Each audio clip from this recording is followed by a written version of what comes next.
এক সময়ের কথা, একজন মহিলা বিমানে করে মরুভূমির ওপর দিয়ে যাচ্ছিলেন। যাত্রার মাঝেই তিনি খেজুর খাচ্ছিলেন। হঠাৎ একটি খেজুরের বিচি জানালা দিয়ে নিচে পড়ে মরুভূমির গরম বালুর ওপর গড়িয়ে যায়। সেদিন রাতেই বিরলভাবে মরুভূমিতে বৃষ্টি নামে। সেই বৃষ্টির পানিতে ভিজে বিচিটি ফেটে গিয়ে ছোট একটি চারা মাথা তোলে।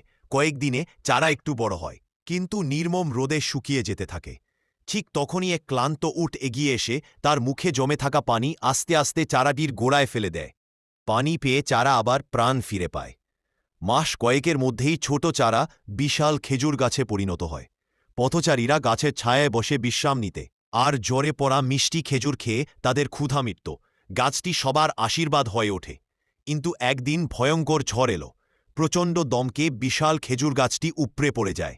এটি দেখে সেই একই উটটির চোখে পানি চলে আসে। সে ভাঙা গাছের পাশে বসে কাঁদতে থাকে। তার চোখের কয়েক ফোঁটা পানি পড়ে ঠিক একটি খেজুরের বিচির ওপর। অলৌকিকভাবে কয়েকদিনের মধ্যেই সেখানে আবার একটি নতুন খেজুরের চারা জন্ম নেয়। জীবনের আশার প্রতীক হয়। কিন্তু এত কিছুর পরও লাইক, No subscribe.